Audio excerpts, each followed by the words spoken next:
क्योंकि रेप करने वालों की पूजा होती है इस देश के अंदर, इसलिए मैंने कुछ लिखा है। और फिर लगे आपको तो फिर मुझे तालियों से सूचित करें कि होते हैं ये रेप कैसे, कि होते हैं ये रेप कैसे, देश रहे मौन कैसे, कि होते हैं ये रेप कैसे, देश रहे मौन कैसे, और नारी का सम्मान हर हाल होना चाहिए।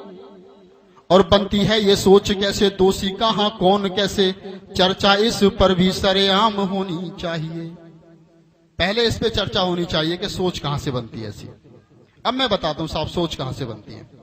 कि रामायण में राम जब नाक कान काट रहे, रामायण में जब नाक कान काटते हैं, एक आदमी नहीं बोलता कि इसकी गलती क्या थी। इजहार मोहब्बत करना क्या गुनाह है? अगर कोई लड़की आकर के मुझसे कहे कि मैं तुमसे शादी करना चाहती हूं, तो भारतीय संविधान के कौन से आर्टिकल में लिखा है कि मैं उसकी नाक कान काट दूं? कहीं नहीं लिखा।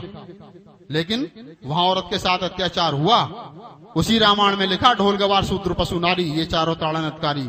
सारी औरतें आंख बंद करके बैठी रहती, एक नहीं बोलती कि इस रामायण में ये गलत बात लिखी है। और जब शाम को चाचा रामपाल दारू पी के मारता है तो फिर 100 नंबर पर फोन करती है कि मुझे बचाओ। अरे ये तो बेचारा वही कर रहा है जो रामायण ने से बताया, इसकी क्या गलती है?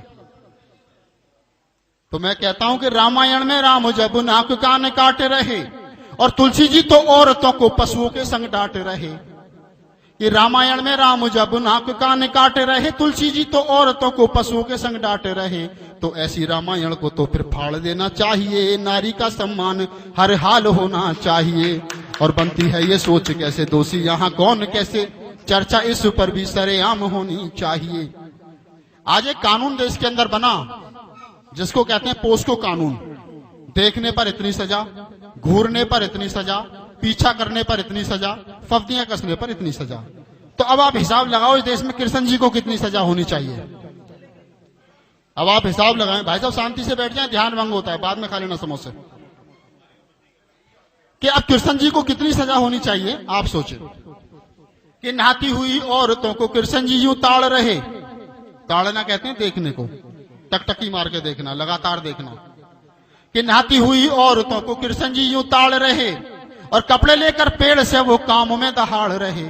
चोरी और सीना जोरी, चोरी और सीना जोरी, निकल के आ बाहर जब दूंगा।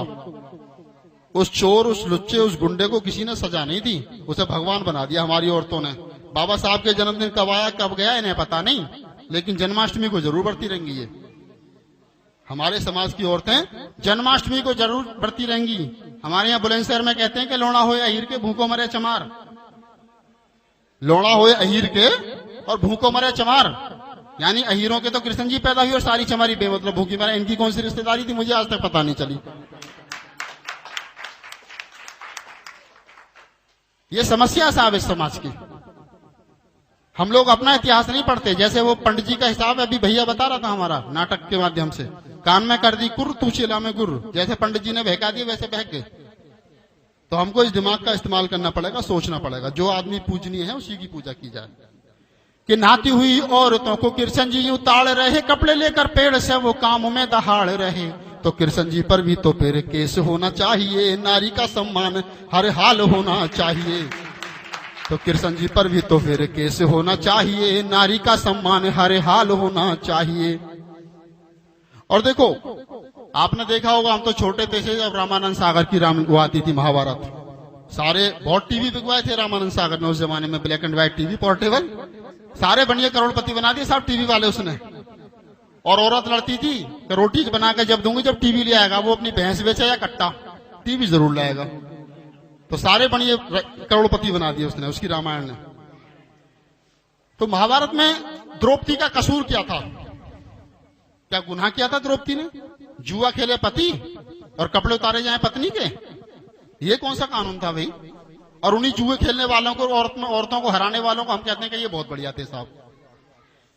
कि महाभारत में द्रौपदी जब वस्त्रों को चीख रही, मैं मध्य प्रदेश में था, हमारे कुछ मीडिया के साथियों ने हमसे पूछ लिया कि जी आप ऐसे ऐसा कटाक्ष करते हो हिंदू धर्म के ऊपर, आपको कोई गोली मार देगा।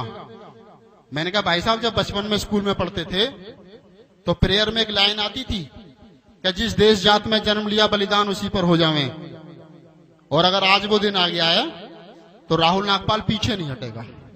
एक गोली तुम्हारे नाम की भी सही। तो मैंने पहले भी कहा था और अब भी कह रहा हूं कि अगर बाबा साहब के मिशन को आगे ले जाना है, क्रांति बढ़ानी है, तो घर में ऊधम सिंह पैदा करना पड़ेगा भाई साहब। नेताओं को गाली देने से काम नहीं चलेगा, हिंदू के देवी देवताओं को गाली देने से काम नहीं चलेगा, अपने आप को सुधारना पड़ेगा। कि महाभारत में द्रौपदी जब वस्त्रों को चीख रही और सारी दुनिया वहीं से तो चीरहरण सीख रही। आज जो औरतों के कपड़े पे खींचे जाते हैं, उनके साथ रेप किया जाता है, हमें ऊर्जा कहां से मिलती है? सोचो, हमें ऊर्जा मिलती है महाभारत के द्रौपदी चीरहरण से, और हम आंख बंद करके देखते रहते हैं। कि महाभारत में द्रौपदी जब वस्त्रों को चीख रही, सारी दुनिया वहीं से तो चीरहरण सीख रही। और जुए में हर आई नारी सोच लेना चाहिए, नारी का सम्मान हर हाल होना चाहिए। बनती है ये सोच कैसे, दोषी यहां कौन कैसे, चर्चा इस पर भी सरेआम होनी चाहिए। मैं लास्ट लाइन इस कविता की आपको दूंगा। मैं सारी भारत की औरत जितनी भी हैं, किसी भी समाज की हैं, एक बार एक मेरे मित्र हैं राजकुमार दुबे, ब्राह्मण है, मेरी उनके साथ में विचारधारा मिल जाती है तो मैं उनसे बात करता हूं। एक बार उनके बेटे का जन्मदिन था तो मैं उनके घर पे गया। जब मैं घर पे पहुंचा तो देखा बाबा साहब की स्टेचू के सामने ताजे ताजे फूल रखे, 2 अगरबत्ती जल रही। मैंने कहा डॉक्टर ये दुबे जी कहीं झूठ तो नहीं बोलते कि मैं दुबे हूं? पंडित जी के घर में बाबा साहब की स्टेचू और उसके सामने अगरबत्ती और फूल, कुछ ना कुछ गड़बड़ है, कुछ ना कुछ गड़बड़ जरूर है, क्योंकि ब्राह्मणों के घर में बाबा साहब की फोटो कौन रखेगा? कोई नहीं। मैंने उनसे पूछा पंडित जी, बोले जी राहुल जी, मैंने कहा ये जो फोटो बाबा साहब की आपने लगाई है, ये क्यों लगाई है आपने? पंडित जी कहने लगे, बोले तुम्हारा ये अधिकार है बाबा साहब पे, हमारा नहीं है। अरे मगर नहीं, अधिकार तो आपका है, लेकिन ये ब्राह्मण नीति इतनी खतरनाक है कि जब तक बाबा साहब पैदा नहीं हुए थे तो बौद्ध धर्म में राहुल संकीर्तन पैदा हुए ब्राह्मण। बता रहा हूं आपकी जानकारी के लिए, बौद्ध धर्म को मैं राहुल संकीर्तन पैदा हुए, कश्यप ऋषि पैदा हुए और भदंतानंद कौशल्यान पैदा हुए बौद्ध धर्म को आगे बढ़ाने के लिए। लेकिन जैसा ही ये धम्म चमार अछूतों ने अपनाया, बाबा साहब ने अपनाया, उन ब्राह्मणों के लिए धम्म भी अछूता हो गया। आज कोई ब्राह्मण आपको धम्म का प्रचार करता हुआ नहीं मिलता। आज कोई ब्राह्मण आपको क्या नाम है बौद्ध की बात करता नहीं मिलता, क्योंकि उनके लिए बौद्ध धम्म टोटल का टोटल ही अछूता हो गया। तो मैंने उनसे कहा, भी पंडित जी आपके यहाँ फूल क्यों? उन्होंने कहा वो मेरी घरवाली जो है वो उसने लगाए हैं। तो मैंने सोचा कि शायद इनकी घरवाली जो है वो शेड्यूल कास्ट होगी। मैंने कहा चलो भाई मैडम से मिलते हैं। मैंने मैडम से बात की तो पता चला वो भी ब्राह्मण है, वो शेड्यूल कास्ट नहीं है। मैंने उनको कहा मैडम आपने फूल क्यों लगाए? बोले राहुल जी आप समझदार हैं, पढ़े लिखे हैं, आप जैसे आदमी के मुख से ऐसी बात अच्छी नहीं लगती, क्योंकि सही मायने में इस भारत में औरतों का मुक्तिदाता सिर्फ और सिर्फ बाबा साहब है। वो चाहे ब्राह्मणी है, चाहे ठकुरानी है, चाहे जाटनी है, चाहे चमारी है, चाहे कोई है, अगर नारी को मुक्त किया है तो वो बाबा साहब ने किया है। किसी रामायण गीता मनुस्मृति ने उसको गुलाम किया।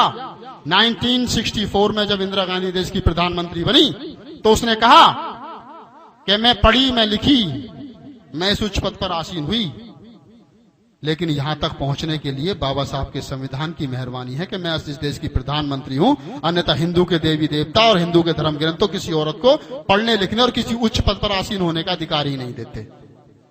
तो आप जितनी औरतें यहां बैठी हैं, कम से कम आज से सोच लें। आप तो हरियाणा की औरतें बड़ी क्रांतिकारी हैं, यूपी की औरतों से मुझे फिर भी शिकायत रहती है। लास्ट लाइन देता हूं इस कविता की कि रामायण महाभारत गीता याहो मनु का विधान, अभी जला दी सारी भैया ने यहाँ पे, कि रामायण महाभारत गीता याहो मनु का विधान, सभी में लिखा है बस औरतों का अपमान।